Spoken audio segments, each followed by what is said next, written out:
हर हर महादेव। प्रिय दर्शकों, सर्वमंगल मांगल्ये शिवे सर्वार्थ साधिके शरण्ये त्र्यंबके गौरी नारायणी नमोस्तुते।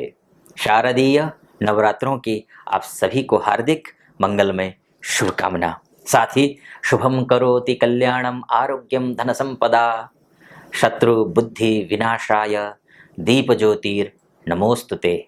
दीपों का उत्सव दीपावली के इस पावन पर्व में माँ लक्ष्मी आपको एवं आपके संपूर्ण परिवार को सुख समृद्धि शांति आरोग्य और धन संपदा से परिपूर्ण करें, ऐसी मेरी शुभेच्छा शुभकामना। आप सभी को दीपावली 2023 की बहुत बहुत शुभकामना। इस वीडियो में हम बात करेंगे कर्क राशि की, अर्थात कर्क राशि वालों के लिए नवंबर और दिसंबर के जो महीने हैं, 2 महीने वर्ष के अंतिम के 2 महीने, वो कैसे रहने वाले हैं, इसी विषय पर हम इस वीडियो में चर्चा करेंगे। वर्ष 2023 समाप्त होने जा रहा है। आप पूरे साल आशा और निराशा के बीच उलझ कर रह गए होंगे, लेकिन अब ये जो नवंबर और दिसंबर का जो महीना है, ये निश्चित रूप से ये कैसा रहने वाला है, इसी विषय पर डिटेल में चर्चा करेंगे।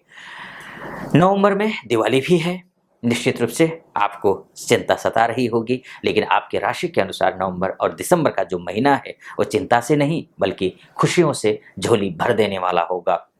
जितना भी अभी तक आप बर्बाद हो गए हों, क्योंकि आपके कुंडली के हिसाब से आपके ऊपर शनि की ढैया भी चल रही है और कर्क राशि वालों के लिए बहुत कुछ उथल पुथल भरा रहा है पिछले दिनों, लेकिन अब नवंबर और दिसंबर में 100% आप वापसी करेंगे।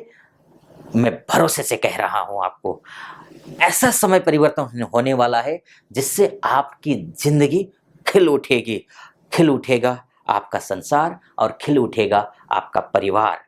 कैसे, ये जानने से पहले आपसे निवेदन है, मेरा ये नया चैनल है यूट्यूब का और वीडियोज भी कम ही होंगे।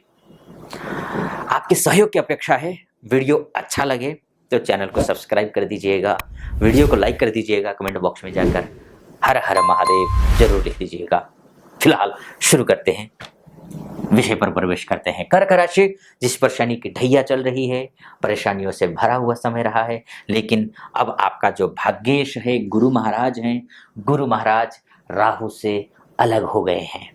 गुरु महाराज राहु से अलग, यानी कि दोनों के बीच में अभी तक जो चांडाल योग बन रहा था वो चांडाल योग समाप्त हो गया है। भाग्योदय होने का सही समय शुरू हो चुका है और 30 अक्टूबर से अलग हो रहा है। तो इसका मतलब नवंबर और दिसंबर का महीना आपका भाग्य स्वतंत्र रूप से रहेगा और भाग्येश गुरु केंद्रस्थ है, अर्थात शुभ फल राजयोग महाराजयोग होता है, इतना भी समझ लीजिए। इसके साथ साथ नक्षत्र के हिसाब से भी अगर देखते हैं हम, 26 नवंबर तक भरणी नक्षत्र में गुरु महाराज हैं, जो कि शुक्र का नक्षत्र है, जो कि आपके लिए फाइनेंस हाउस का स्वामी है, यानी कि सोर्स ऑफ इनकम का ग्रह है, उसके राशि में बैठा है। यानी कि जो भाग्य है आपका शुक्र के साथ, भाग्येश के साथ, उस भाग्येश के साथ नहीं, भाग्येश के नक्षत्र में जाकर के बैठेगा, तो ऐसी स्थिति में पैसे का अच्छा बंदोबस्त कर देगा। यानी कि अभी तक आप पैसों को लेकर के टेंशन में थे, तो उस पैसे को लेकर के टेंशन कम से कम अब कम होना शुरू हो जाएगा। एक तो ये 26 नवंबर तक भरणी नक्षत्र में थे, लेकिन 26 नवंबर को अश्विनी नक्षत्र में फिर से गुरु महाराज अर्थात आपका भाग्येश जाने वाले हैं। 26 नवंबर को फिर से जाएंगे, यानी कि अभी रेट्रोग्रेड हैं, यानी कि ये वक्री हैं गुरु महाराज। जैसे अभी ये वक्री होने की वजह से भरणी नक्षत्र से अश्विनी नक्षत्र के चतुर्थ चरण में प्रवेश करेंगे 26 नवंबर को। तो उसके बाद भी स्थिति और भी ज्यादा अच्छी दिखाई दे रही है। राहु और केतु परिवर्तित हो चुके हैं, नक्षत्र के हिसाब से भी आपके भाग्य चमकता हुआ दिखाई दे रहा है। एक तो बात ये, अब फायदा क्या क्या होगा, देखिए भाग्येश का अब हर एक क्षेत्र में, इसलिए मैंने सबसे पहले जिक्र किया भाग्य का। यानी कि अगर आप नौकरी करते हैं, किसी भी फील्ड में हो आप नौकरी के, आपको सफलता मिलेगी। अगर आप नया इंटरव्यू देने जा रहे हैं तो भी सफलता आपको मिलती हुई दिखाई दे रही है। अगर आप बिजनेस करते हैं तब भी बिजनेस वालों के लिए भी बहुत अच्छी शानदार कुंडली है। लव लाइफ से जुड़े हुए हैं तब भी अच्छा है। यानी कि जीवन के हर एक पहलू पर फाइनेंशियली दिक्कतों का सामना कर रहे हैं या स्वास्थ्य में दिक्कत समस्या आ रही है तो भी आपके लिए भाग्य अच्छा है, इसलिए अच्छा हो जाएगा। एक तो बात ये है। दूसरी बात में आता हूं, आपका जो देखिए आपका जो पंचमेश है, अब पंचमेश है क्या आपका, तो पंचमेश मंगल है और दशमेश भी मंगल है, अर्थात मंगल आपका बहुत महत्वपूर्ण ग्रह है। गुरु के माध्यम से हमने क्या समझा, आपके भाग्य को समझा, लेकिन मंगल के माध्यम से हम समझेंगे 16 नवंबर को जो मंगल है वो वृश्चिक राशि में आने वाले हैं। तो यानी कि आपका मान बढ़ेगा, आपका सम्मान बढ़ेगा, आपका पद बढ़ेगा, आपकी प्रतिष्ठा बढ़ेगी। आप इंटरव्यू देने जा रहे हैं तो वहां आपको सफलता मिलेगी। नौकरी ऑलरेडी कर रहे हैं तो उसमें आपको प्रमोशन के योग दिखाई दे रहे हैं। अगर कहीं परिवर्तन करना चाह रहे हैं, जॉब चेंज करना चाह रहे हैं, तब भी वहां आपको अच्छी स्थिति दिखाई दे रही है, क्योंकि मंगल जो है फिलहाल आपको तुला राशि में चतुर्थस्थ मंगल दिख रहे हैं। तुला राशि के मंगल अच्छे नहीं होते हैं, लेकिन चतुर्थस्थ मंगल बहुत अच्छे होते हैं। अब इसके बाद कब तक है ये, 16 नवंबर तक। 16 नवंबर के बाद मैंने जैसे कहा आपसे कि वृश्चिक राशि में आएंगे, यानी कि अपने घर में आएंगे। इसमें मान में, सम्मान में, नौकरी में, पैसे में, बिजनेस में परिवर्तन करना चाह रहे हैं या फिर प्रमोशन चाह रहे हैं, कुछ भी हो सकता है आपके लिए। विदेश जाने की सोच रहे हैं तब भी बहुत शुभ होगा। यानी कि 16 नवंबर से लेकर के 28 दिसंबर तक ये जो मंगल है ना आपके आप लव लाइफ से जुड़े हुए हैं तब भी आपके लिए लाभ है। संतान की प्राप्ति की प्लानिंग कर रहे हैं तब भी आपके लिए लाभ है। विद्यार्थियों के लिए भी लाभ है। यानी कि हर तरीके से अच्छा ही अच्छा है आपके लिए। निश्चिंत हो जाइए, आपकी प्रोफेशनल लाइफ, आपकी पर्सनल लाइफ बेहद शानदार रहने वाली है मंगल के हिसाब से देखें तो। हाँ, 28 दिसंबर के बाद मंगल महाराज अष्टम षष्ठस्थ हो जाएंगे। षष्ठस्थ मंगल के जिक्र हम नेक्स्ट वीडियो में करेंगे। आप इसके बाद जाकर के हाँ कुछ मंगल अस्त हैं, तो इस बात को हमें थोड़ा सा यहाँ पर शानदार है, नो डाउट बिल्कुल शानदार है। हाँ, किसी की कुंडली में अगर मंगल खराब है, देखिए जिसकी कुंडली में मंगल अच्छा है तब भी अस्त होने के बावजूद अच्छा फल देगा। अगर आपके date of birth, time of birth और प्लेस ऑफ बर्थ के हिसाब से जो आपके लग्न कुंडली बनी होगी, क्योंकि देखिए ये जो कुंडली है, ये जो एनालिसिस है वो आपकी राशि कुंडली के हिसाब से है, यानी कि चंद्र राशि के हिसाब से है। अब लग्न कुंडली में अगर आपकी लग्न कुंडली में मंगल की स्थिति अच्छी है तो जो मैं फलादेश कर रहा हूं ना, और गुरु की स्थिति अगर अच्छी है, जो मैं फलादेश कर रहा हूं ना, वो 100% आप पर सटीक बैठेगा। ये जो फलादेश है 100%। अब बाई चांस आपके लग्न कुंडली में आपका भाग्येश गुरु और आपका जो ये कर्मेश और ये पंचमेश मंगल अगर ये खराब हैं, खराब का है कहने का तात्पर्य अस्त है, नीच का है, पाप ग्रह द्वारा दृष्ट है, शत्रु ग्रह में जाकर के बैठा हुआ है, त्रिकस्त है, त्रिकेश के द्वारा देखा जा रहा है, नवमांश में कमजोर है, षडबल में कमजोर है, दिग्बल कालबल चेष्टा बल में कमजोर है, कुछ भी हो सकता है कमजोर होने का कारण।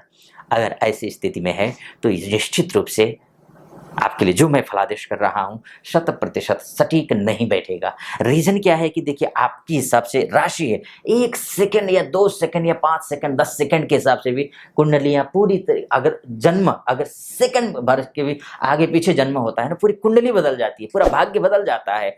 ये तो पूरी राशि की कैलकुलेशन है। तो ऐसे आप कर्क राशि के कर्क राशि वाले व्यक्ति कम से कम इस धरती पर 70 करोड़ से ज्यादा हैं।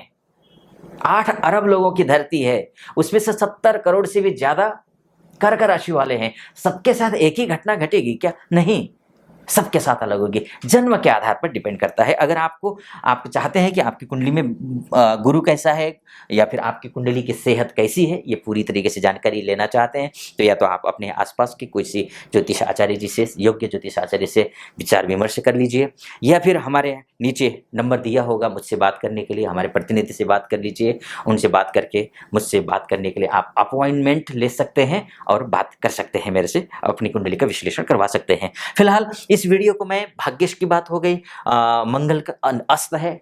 एक निवेदन जरूर करना चाहूंगा, वो ये है आपको 2-3 पूजा करनी है, उपाय करने हैं, करना जरूर करना। जो ऐसा करेंगे, अगर बाई चांस आपकी लग्न कुंडली में अगर ग्रह कमजोर भी हैं तब भी आपको ये फल मिलेगा। तो करना क्या है, सबसे पहले तो आप गुरु की पूजा कर लीजिए। गुरु क्योंकि भाग्यश है आपके, गुरुवार के दिन व्रत रखना शुरू कर दीजिए, या फिर व्रत नहीं रख सकते हैं तो कम से कम गुरुवार के दिन तुलसी जी के आगे, मठ के आगे जो है दीपक जला दीजिए, घी का दीपक जलाइए। या फिर आप उसके साथ साथ एकादशी का व्रत रखिए, संभव हो सके तो। अगर रख नहीं सकते हैं तो चावल कम से कम घर में मत बनाइए गुरुवार के दिन, और एकादशी के दिन मत बनाइए, क्योंकि आपका भाग्येश है। भाग्येश को साफ सुथरा अच्छा रखिए, भाग्येश के संबंधित कार्यों को कीजिए, क्योंकि गुरु है आपका भाग्येश। तो ऐसे में क्या हो, गुरु साफ सुथरा पसंद है, साफ सुथरा रहिए, सात्विक रहिए, अच्छे रहिए। उसके साथ साथ मंगल अच्छा है, बहुत अच्छा है, कोई शक नहीं, हर एक काम में आपका सहयोग करेगा, बशर्ते एक ही बात है कि मंगल अस्त है और 21 जनवरी 2024 तक अस्त है। तो करना क्या है, हनुमान चालीसा का पाठ करना है, कर लीजिए, सब कुछ ठीक हो जाएगा। और उसके साथ साथ में एक बात और मैं कहना चाहूँगा, हनुमान चालीसा का पाठ तो करिए ही, साथ में पान के पत्ते में सिंदूर और चमेली का तेल लेप करके, पहले सिंदूर और चमेली का तेल को आप मिक्स कर लीजिए, उसके बाद जा करके पान के पत्ते में आप लेप कर दीजिए। लेप करके आप हनुमान मंदिर में जा करके हनुमान जी के चरणों में अर्पण कर दीजिए। ऐसा करने से भी अगर आपको फाइनेंशियली दिक्कतों का सामना करना पड़ रहा हो, या फिर अन्य किसी प्रकार की कोई समस्या आ रही हो, या फिर शत्रुओं से परेशानी हो, शत्रु बाधा हो, तो ठीक हो जाएगा। एक ये है। उसके बाद फाइनेंस हो गए, पैसे की क्या स्थिति रहेगी, तो पैसे की स्थिति को अगर हम देखते हैं, शुक्र को देख लीजिए। शुक्र आपका यहाँ नीच का है। ये शुक्र जब नीच का होता है तो आपको एक चीज का ध्यान रखना होगा, वो ये कि आपको अनावश्यक रूप से अगर कहीं कोई पैसा खर्चा हो रहा हो तो होने मत देना, उन पर कंट्रोल कर लेना, ये चीजें हैं। और माँ भगवती की दीपावली की धूमधाम से विस्तार से पूजा कीजिए। बाकी आपकी कुंडली में डिटेल में अगर जाऊंगा तो काफ़ी लंबा वीडियो हो जाएगा। फिलहाल इस वीडियो को मैं यहीं पर समाप्त करता हूं। जैसे कि मैंने पहले भी कहा आपसे कि वीडियो, ये चैनल मेरा नया है, एक और पुराना चैनल है आचार्य मुक्ति के नाम से। ये नया चैनल है, आपके सहयोग की अपेक्षा है। सब्सक्राइब कर दीजिएगा, वीडियो को लाइक कर दीजिएगा, कमेंट बॉक्स में जा करके हर हर महादेव जरूर लिख दीजिएगा। फिलहाल अनुमति दीजिए। ओम नमः शिवाय।